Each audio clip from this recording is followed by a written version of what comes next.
Hey everybody, HomeSliceHenry here, and I'm so excited to share with you guys what happened today. First of all, we hit 50 subscribers, which is a really awesome milestone for the channel. Thank you to everyone who has taken the time to subscribe and show love on the channel. And secondly, in a more personal achievement, I made it onto the Go Battle League leaderboards. This is something that I was wanting for a while, just hoping for, and it actually happened. So as of today, I am ranked number 437 on the global leaderboards.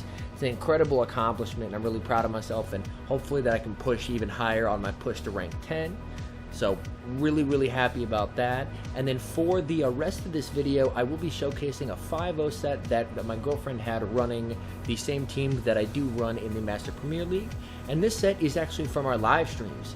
For those who may be new to the channel, we do live stream every Tuesday and Thursday at 6 p.m. Central and Saturday and Sunday at 10 a.m. Central. So if you're free during those times, definitely stop on by. It's a good time. So I look forward to seeing you guys there, and without further ado, let's hop into the battles. Alright, game number 1 is against Barzilla13, and she's around the 2300 rank, by the way, so she's doing really good. And a best buddy Darmanitan, the absolute spice. Barzilla13, you are my hero. So they switch into their Dragonite, and we're going to counter swap into Metagross for 2 reasons. First of all, Metagross does have a pretty decent matchup against Dragonite, but second of all, importantly, this allows us to use up the Metagross now, because Metagross would not do very well against Darmanitan, which is a fire type, so we're going to get it out of the way now, so our back 2 Pokemon will have really favorable matchups. We do decide to throw the shield because we do want to try and keep switch if possible. We throw, and we're hoping to KO here, and so if we are able to KO, great, but we do grab the last shield. And I know that Dragonite does win the 2 shield against Metagross, so we're going to not shield this and let this go. And we're going to come back in with our own Dragonite, since our Gyarados should be able to handle the Darmanitan. Unfortunately, we can't farm them down to get to a charge move. We let it go because we realized that we'll need the shield for Gyarados. Alright, and the Darmanitan switches in, and we are putting in work here. We shielded up because we have no idea what Darmanitan has. Rock Slides, that was a good shield that would have hurt, and we're able to destroy the Darmanitan. And what comes in the back here? Oh my goodness, it's Tangrowth. No way. So the absolute Spice Lord brought Darmanitan and Tangrowth, and we're putting in damage here, and they're going to be going for the Rock Slide. This is going to be taking out our Gyarados, so this is going to be a tough fight here. Takes out the Gyarados. Unfortunately, we can't get to the charge move. We throw our Dragon Claw, and this should hopefully be taking out the Tangrowth. And it does, and we're able to farm down the Dragonite. So really close game 1, but we do take the win. Anytime you can start a set 1-0 is such a great feeling, because all you have to do is win 2 of the next 4, and then you're set for having a positive set. So great start there. Next game against NabaNavi. Not sure if I pronounced that right, but she gets a Machamp lead, so this is a really good lead for Dragonite, because Dragonite can win all even shield scenarios. They do a really nice catch onto their Togekiss, so that was a great play by them, but she'll be able to counter swap into Metagross here, and Metagross is going to have a field day, and Shield is just going to be able to farm it all the way down and just have to shield once, and then she'll have a fully loaded Metagross ready to take on the rest of their back line. So she just shields the flamethrower and can farm down, and yeah, now she has a fully loaded Metagross.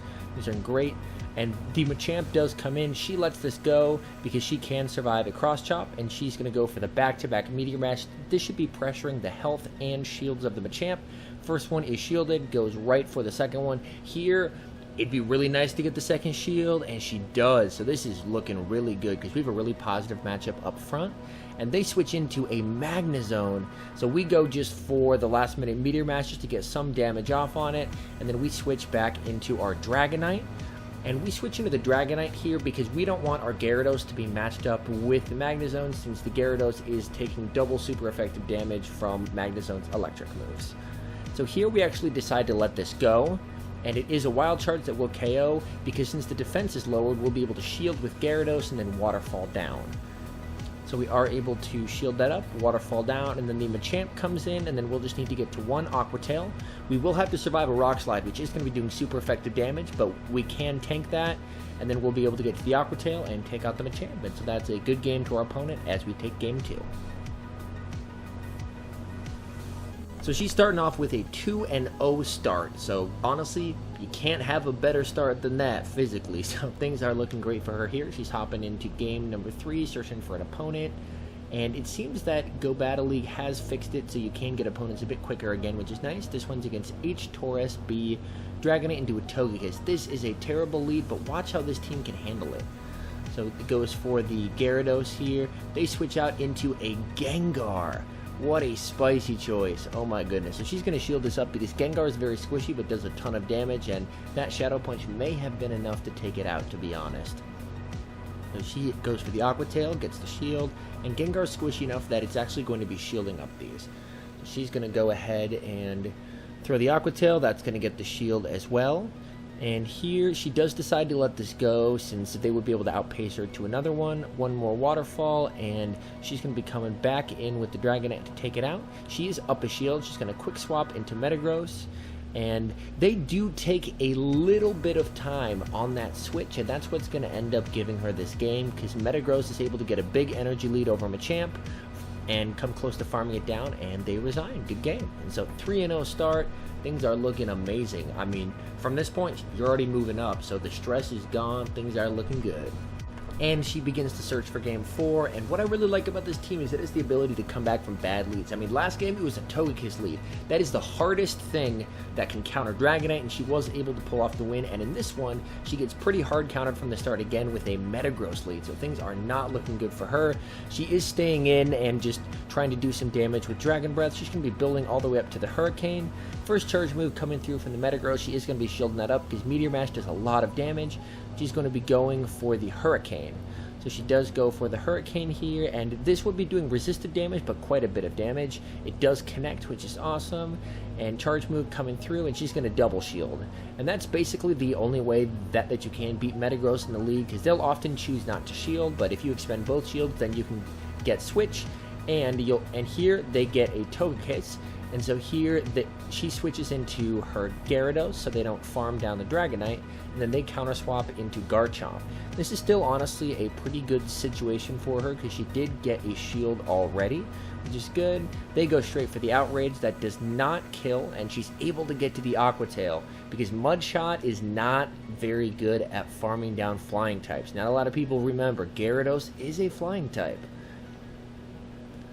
So here they're going for another charge move, Outrage that is going to KO us, but they wasted all their energy, so we're able to farm them down with Dragonite. Togekiss comes in, we throw our energy just to get a little bit of chip damage, and we're going to hop straight into Metagross. And Metagross is going to be doing a ton of work on this Togekiss, and we are going to be letting this go. It's only an ancient power, so they were not running Flamethrower. Oh man, and we're able to farm down for the win. Run Flamethrower on your Togekisses, kids, because otherwise you are toothless against a Metagross. So she takes game 4. So 4-0 start. Things are going really well for her here, and in those last 2 matches, she was countered pretty hard up front, and that's, as I mentioned right before game 4 there, that's what I love about this team and why I think it works really well, is it has the ability to play from behind, which is really nice. Game 5 is going to be against PollyJohn, and we catch a good lead here in Garchomp. They're going to be switching out into a Waterfall Gyarados, which I can understand if it was Dragon Breath, but Waterfall is not a great Pokemon against Dragonite. We do get a shield, and then there's a bit of lag, but she does switch into her own Waterfall Gyarados, building up quite a bit of energy. The Gyarados does have quite a bit of an energy lead on us, unfortunately. They go for a Crunch, which she can survive, then they go for a second Crunch. This one she will want to shield up, and so she's going to be building up to 2 Aqua Tails, which is also enough for an Outrage, and then baiting, hoping to get the shield because she doesn't want to be down a shield. And unfortunately, they do not shield, so she goes for the second one back to back, again hoping they won't shield, and they don't. So that works out. They come in with the Garchomp, and watch this. This is one of the most perplexing plays I've ever seen. So she no-shields it. They go Sand Tomb, just to lower our defense. We're like, okay, that makes a little bit of sense. We're going to go for the Aqua Tail. They were just trying to soften us up, try and bait us, but now they'll go for the Outrage, right? Like, they have to go for the Outrage. Okay, this will be the Outrage. We'll let it go. This has to be the Outrage. Sand Tomb again. She's like, what are they doing? Oh my goodness. Like, they had a full health Garchomp. What are you doing? Charge move coming through again. She's like, you know what? I'm letting this go. I don't care. Sand Tomb finally takes it out, and Metagross bullet punches it down. All that work to keep the Garchomp with a ton of energy, and it gets off no hard-hitting moves, and she's able to take out the Togekiss for the win.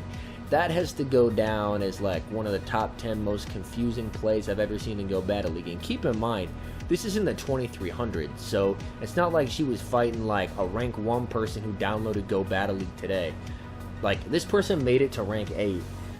Either way, I mean, I don't want to bash on them or anything, because obviously we all make mistakes. That was just a questionable play there for sure. Head scratcher. And there she goes up to 2346. So honestly, a really good set, and she's been doing well with this team, and I've been doing well with it as well. It's been going really well for all of us. So anyways, thank you guys so much for watching. I really hope you do appreciate it.